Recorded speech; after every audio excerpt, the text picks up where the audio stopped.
فاسألوا أهل الذكر إن كنتم لا تعلمون۔ وعلیکم السلام ورحمۃ اللہ وبرکاتہ۔ اللہ آپ کو سلامت رکھے، خوش رکھے، کامیاب کرے، خیر و عافیت میں رکھے، آمین یا رب العالمین۔ آپ نے سوال کیا ہے کیا مرنے کے بعد، وفات کے بعد کی روح بھٹکتی ہے؟ دیکھیے، اختصار کے ساتھ اگر اس کا جواب دیا جائے تو یوں کہا جا سکتا ہے، عام طور پر دو طرح کی روحیں ہیں، ایک تو مسلمان کی روح اور ایک کافر کی روح۔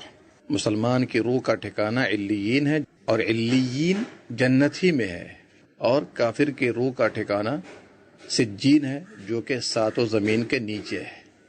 تو دونوں طرح کی روحوں کا ٹھکانہ آپ کو معلوم ہو گیا، تو یہ بات سرے سے ختم ہو جاتی ہے کہ بعض روحیں گھومتی پھرتی ہے، بعض روحیں بھٹکتی ہیں۔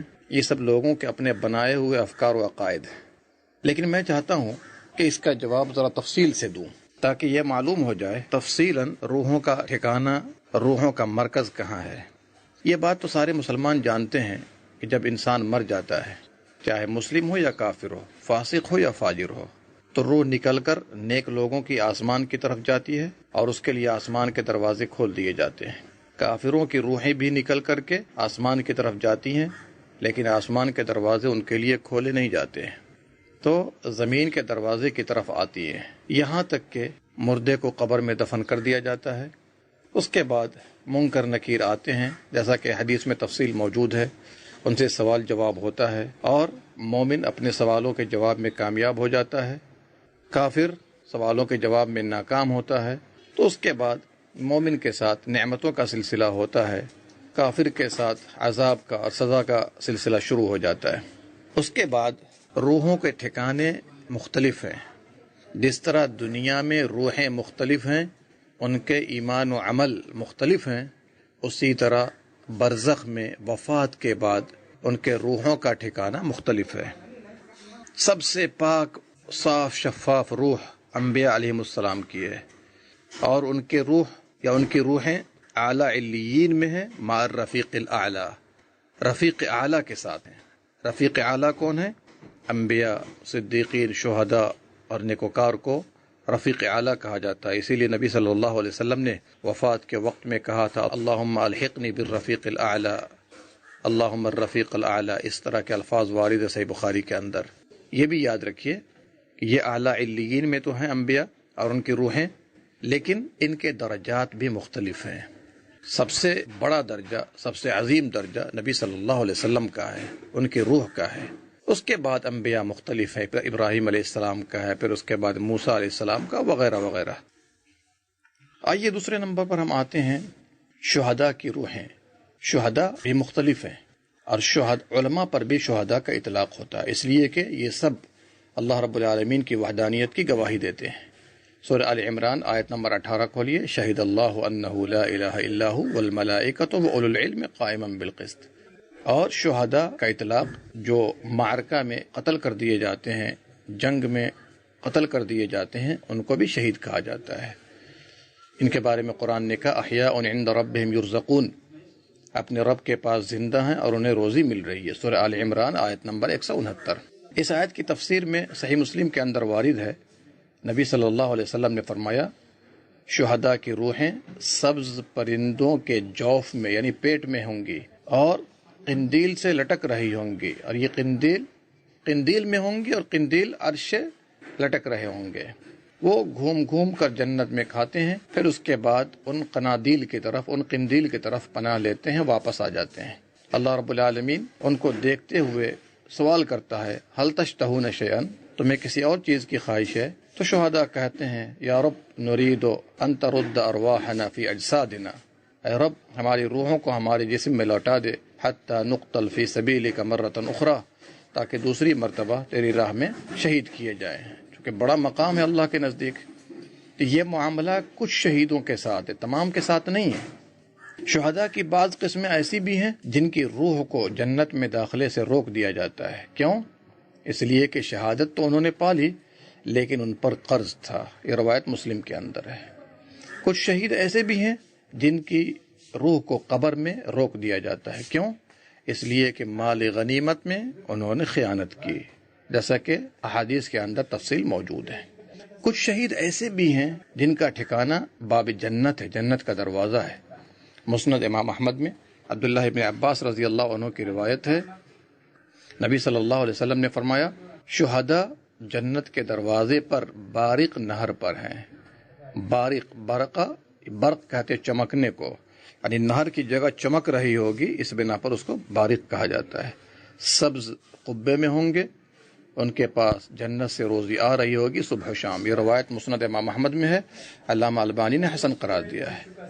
ان شہداء میں سے جعفر بن ابی طالب رضی اللہ عنہ، جن کے دونوں ہاتھ کٹ گئے تھے، شہید ہو گئے تھے اللہ کی راہ میں، تو اللہ سبحانہ و تعالی نے ان کے دونوں ہاتھوں کے بدلے 2 بازو لگا دیے ہیں، جس سے جنت میں اڑ اڑ کر مزے لے رہے ہوں گے، کھا رہے ہوں گے، فائدہ اٹھا رہے ہوں گے۔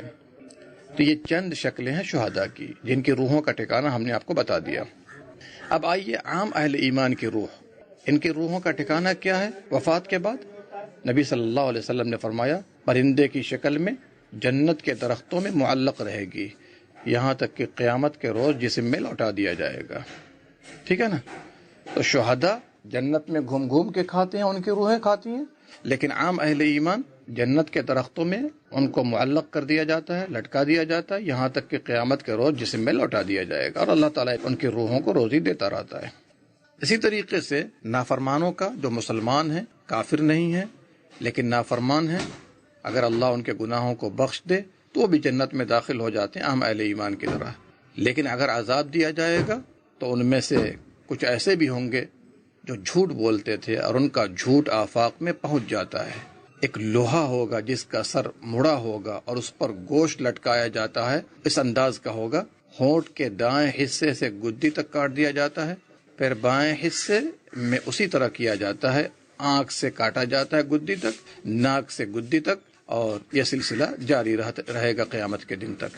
اسی طرح نافرمانوں میں سے، عصات میں سے کچھ ایسے بھی لوگ ہوں گے جو قرآن سیکھ کر عمل نہیں کرتے ہوں گے، تلاوت سے اعراض کریں گے، فرض نماز چھوڑ کر سوتے ہوں گے۔ برزخ میں ان کا حال کیا ہوتا ہے؟ سر پتھر یا چٹان سے مارا کوٹا جاتا ہے، جس سے سر پھٹ جاتا ہے۔ نبی صلی اللہ علیہ وسلم کے خواب کا تذکرہ ہے، جس سے سر پھٹ جاتا ہے، پتھر لایا جاتا ہے، اور یہ سلسلہ جاری رہتا ہے، اور ان کے سر پھاڑنے کا سلسلہ قیامت تک جاری رہے گا۔ سر ٹھیک ہو جاتا ہے، پھر اسی طرح معاملہ کیا جاتا رہے گا۔ زناکاروں کی سزا کیا ہے؟ تنور کا بالائے حصہ تنگ، نیچے کشادہ، نیچے سے آگ جل رہی ہوگی، اس میں مرد و عورت ننگے ہوں گے جنہوں نے دنیا میں زنا کیا ہوگا۔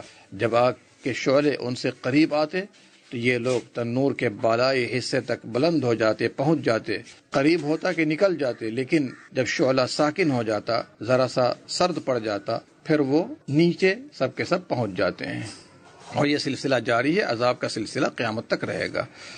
اسی طرح سود کھانے والے خون کے نہر میں یہ لوگ تیر رہے ہوں گے، سود کھانے والے، اور ایک دوسرا آدمی نہر کنارے بیچ والے حصے میں کھڑا ہے، اس کے سامنے پتھر ہے۔ جب وہ آدمی نکلنے کا ارادہ کرتا تو جس کے سامنے پتھر ہے اس کے منہ پر پتھر مارا جاتا، اور نہر میں جہاں تھا پھر واپس چلا جاتا۔ یہ سلسلہ قیامت تک جاری رہے گا۔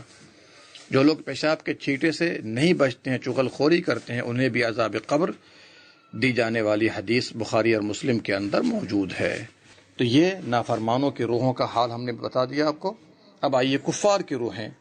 کفار کی روحوں کے بارے میں مصنف عبدالرزاق میں ابو ہریرہ رضی اللہ عنہ کی روایت ہے کہ وہ سجین میں ہوں گے، فی الارض السفلی، زمین کے نچلے والے حصے میں۔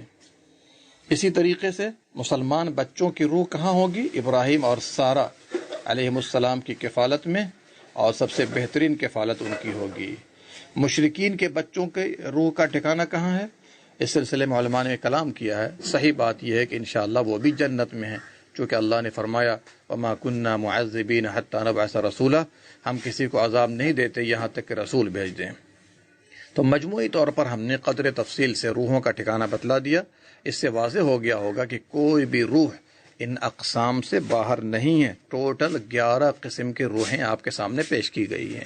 تو کون سی روح بھٹکے گی؟ کون سی روح جمعرات کو آئے گی؟ لوگوں نے یہاں تک الزام لگا دیا کہ نبی صلی اللہ علیہ وسلم ہمارے جنازے پر آئے، کوئی کہتا ہے آئے تھے، ہمارا حساب، مدرسے کا حساب کر کے گئے، کوئی کہتا ہے کہ نبی صلی اللہ علیہ وسلم آئے تھے، ٹکٹ مانگ رہے تھے، ہوٹل مانگ رہے تھے، کوئی کہتا ہے کہ نبی صلی اللہ علیہ وسلم آئے تھے، یہ چیز سکھا کر کے چلے گئے جو شریعت میں موجود نہیں۔ اس طرح سے لوگوں نے گندی اور بکواس باتیں کر کے نبی صلی اللہ علیہ وسلم پر الزام لگایا ہے، جھوٹ گڑا ہے۔ نبی صلی اللہ علیہ وسلم نے فرمایا جو مجھ پر جھوٹ گڑے گا وہ اپنا ٹھکانہ جہنم میں بنا لے۔ یاد رکھیے گا، اس میں شک نہیں ہے کہ نبی صلی اللہ علیہ وسلم کو آدمی خواب میں دیکھ سکتا ہے، لیکن اس طرح سے آ کر کے نبی صلی اللہ علیہ وسلم پر دشنام ترازی کرنا، آپ کے خلاف جھوٹ گڑنا ایک مسلمان کے شایع نشان نہیں ہے۔ کچھ لوگ یہ خیال کرتے ہیں کہ جب کوئی خودکشی کرتا ہے تو اس کی روح بھٹکتی رہتی ہے۔ کیوں؟ اس لیے کہ انہوں نے اپنی جان خود لی ہے، مرضی الہی کے خلاف کام کیا ہے۔ ان کا کہنا ہے کہ ان کی روح نہ زمین قبول کرے گی اور نہ آسمان۔ اسی طرح یہ بھی کہا جاتا ہے کہ جس کا قتل کیا جاتا ہے یا گردن کاٹ دی جاتی ہے یا مرڈر کر دیا جاتا ہے تو اس کی روح بدلہ لینے آتی ہے۔ اسی طرح یہ بات بھی لوگوں میں فیمس ہے کہ جب کوئی ڈوب کر مر گیا یا ڈوبا کر اسے مارا گیا تو اس کی روح پھرتی رہتی ہے۔ تو بھائیوں، یہ ساری باتیں کتاب و سنت کے خلاف ہیں اور یہ لوگوں کے اپنے خیال کی باتیں ہیں جس کا قرآن و سنت سے کوئی تعلق نہیں ہے۔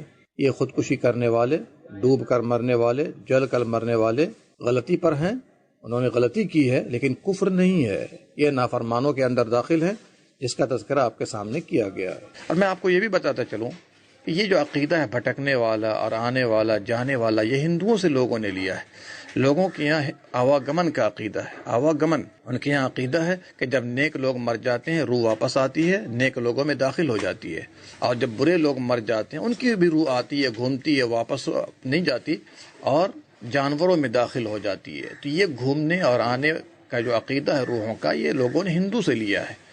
لہٰذا مسلمان کا عقیدہ ہم نے واضح کر دیا، اور روحیں دنیا میں بھٹکتی نہیں ہیں، گھومتی نہیں ہیں، کیونکہ اللہ سبحانہ و تعالیٰ نے فرمایا سورۃ المؤمنون کے اندر جب انسان کی پیدائش کا تذکرہ کیا، ثم خلقنا النطفۃ علقۃ فخلقنا العلقۃ مضغۃ، اور آگے فرمایا جب دنیا میں تم لوگ آتے ہو ثم انکم بعد ذلک لمیتون، پھر اس کے بعد تم لوگوں پر موت آئے گی، ثم انکم یوم القیامۃ تبعثون، پھر تم لوگ قبروں سے قیامت کے دن اٹھائے جاؤ گے۔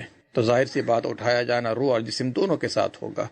اللہ ہم سب کو بدعقیدگی سے محفوظ رکھے۔ اللہ سبحانہ و تعالی کتاب و سنت کے عقائد پر ہم سب کو جمع فرمائے، اور یہ جو رب اشرح لي صدري ويسر لي أمري واحلل عقدة من لساني يفقه قولي رب اشرح لي صدري ويسر لي أمري واحلل عقدة